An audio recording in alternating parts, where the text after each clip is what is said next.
Well, report says the calm has returned after residents of the Nkwen neighborhood in Bamenda experienced a fresh wave of fear a day ago following reports of an incursion by armed individuals. Well, the incident, which occurred in the broad daylight, reportedly involving the abduction of 3 traders, which includes a pregnant woman again. Now, Nkwen is a bustling area within Bamenda. Well, it was plunged into chaos a day ago when armed men entered the vicinity around 4 p.m. Eyewitnesses account describe a scene of panic with residents scrambling for cover as gunshots echoed through the streets. The precise identity of the armed group remains unconfirmed, but local sources suggest the involvement of armed robbers posing as Ambazonian fighters. The aftermath of the incursion saw 3 individuals identified as local traders taken away. Among these abducted is a pregnant woman, a detail that has deepened the distress within the community. For years, Ambazonians have been grappling with a protracted war stemming from grievances against the colonial government. Communities have become vulnerable to recurrent acts of violence, including abductions, arbitrary detentions, and armed clashes.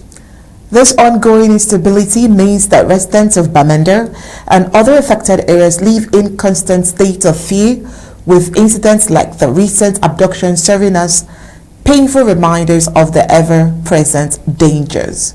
Before we get into Bamenda, let's get the thought of Barrister Mbasia. Barrister Mbasia, it seems the act of, armed men posing as Ambazonian fighters, it seems it has returned. Early this year, we dealt with it. At some point, locals or indigents or people in a particular environment, I remember Buyi especially, took it into their own arms to fish out these armed men who are spoiling the name of the ASA. After a long while, we had a pause, but just now it seems like these armed men are returned. They have resurfaced again, giving Nkwen sleepless nights and making sure that they do not have the peace that they are supposed to have. This is quite frightening. It seems like we cannot get over this fight. Besides the fact that fighting for freedom, fighting for liberation, fighting for the peace, the basic amenities, it seems there is a whole lot more to be fought against. How do you think that these armed men posing as ASA fighters or Ambazonian fighters, how do you think that they can be dealt with and be done with it without them resurfacing and causing confusion in the state of the war?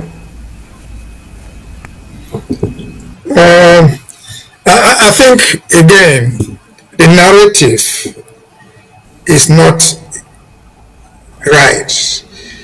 Remember, in Bamenda, whatever about Nkwen, there's an authority in Bamenda. They have gendarmes, they have police, they have the beach, they have the governor. All these things happen. I have not seen any official report from those security people who own Bamenda, which have said that they are Ambazonian fighters. They have simply said unidentified armed men. They have not accused Ambazonian in any form or shape. Identified gunmen could be Mbunda people, they could be Bulu people, they could be anybody. And so it is not Ambazonian people causing this thing. The government does they said, Barrister Mbasia, they said that these fighters are posing to be Ambazonian fighters. And that's why I'm asking. It seems like they are I understand the point. I remember there was a period of time when you and I, it seemed like every day when we come out here to discuss the issues and challenges facing Ambazonians at the home front, we are always talking about fake Ambazonian fighters, those who pose, those who use the name, probably use the identity to cause mayhem. So I'm asking, it seems like they have returned again, those who use the ASA's name to cause mayhem, the negative ones. That's what I'm asking. It seems like they are back again. If you permit me, I would if Bamenda was coming there, you see, the reporter who writes that the people are posing as Ambazonian fighters, that is not a report from the governor's office. That is not a report of the security agencies in Bamenda. Their report always ends, we're investigating. And so we don't take the narrative of a newsmaker who wants to sell a newspaper, who wants to have a follower on Facebook to become the official narrative. But even if they call them Ambazonian fighters, posing as Ambazonian fighters include Mr. Atangaji boys. And so Ambazonian fighters are not necessarily ASA fighters. Okay. I get that. So when you hear the generalized name Ambazonian fighters, to me, it is a very name to cover who they are. They are the really Republic of Cameroon soldiers or their agents. And let me connect it to make sense. We know that officially, the Yaoundé security forces admitted arming people in Garbo who were not soldiers. They armed them. They gave them weapons to go down to Garbo and kill people. That was not the end. When they killed people, they purported to arrest or identify a few of the unofficial armsmen, gendarmes. But they said that they could no longer identify the civilians that recruited and given arms to them. And so who knows? Maybe those are the very guys from Garbo who were given arms by the government, and whom the government says they have not even been able to trace their arms. They could be those very boys armed by the government in Garbo, who disappeared with the guns officially, and now found themselves in Bamenda doing what they are doing. That is part of the narrative. The second element of it is this. We all agree, or at least most of us agree, that the ADF under Joe Ayaba and his team was a satellite force of the Republic of Cameroon. They armed them. They trained them. And what happened to them? The Federal Republic of Cameroon killed their self-made General Efam, buried him in the marketplace, and then disbanded his camp. The camps that were in Momo. They disbanded them without seizing the arms from them. And now they have this arm, they are parading the streets of Bamenda, they are parading the streets of neighboring towns, killing with the same arm that the government is giving them. And government is giving the simple excuse, we are investigating, and they have never investigated. And so to me, I see that as orchestrated government, either directly or indirectly. If I'm lying, let them bring the perpetrators to the book, because it's a responsibility to do it. Ambazonian fighters, the regular fighters, the ASAs, they don't have weapons to waste shooting down people. They are not armed robbers. They are not extortionists.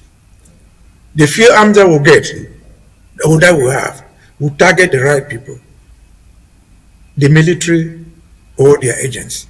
And so this is totally out of it. It cannot be an Ambazonian fighter. Anybody could pose as an Ambazonian fighter, including the ones they armed in Garbo, including the ones they armed in Batibo, killing people in the streets, in Momo, who have been disbanded by the very government and let loose on the city of Bamenda. And they are doing this havoc again with a simple excuse from the governor, from the police commissioner, from the brigade, from the gendarmerie officers. We are investigating. It is 9 years. They have never investigated who killed Florence Ayafo. Where is the investigation of who killed Florence Ayafo? She was murdered. Government said they were investigating. Where are the investigations of who killed Senator Kemonde? They are still investigating, 10 years into it. Where are the investigations of those who killed in St. Francis, Mother Francis school in Kumba? They are still investigating. Why is the government that investigates in perpetuity? If I had been an Ambazonian fighter, they would parade him down the street. If they caught him, they would take him to Kondengi, even from Frukankang. leave all the prisons in Bamenda, in Bengui, in Dabo, wherever they are, and carry him by air to send to Ngarbo, to Kondengi. And so it's a ploy, the narrative of government, which I think they are very, very skillful, as I've said earlier. They have not said that, they just say, no, we don't know, we're investigating. Then the newsmakers tell the story, maybe me for example. Oh, the post as Ambazonian fighters. Since when did Mifo become a government investigator? Since when?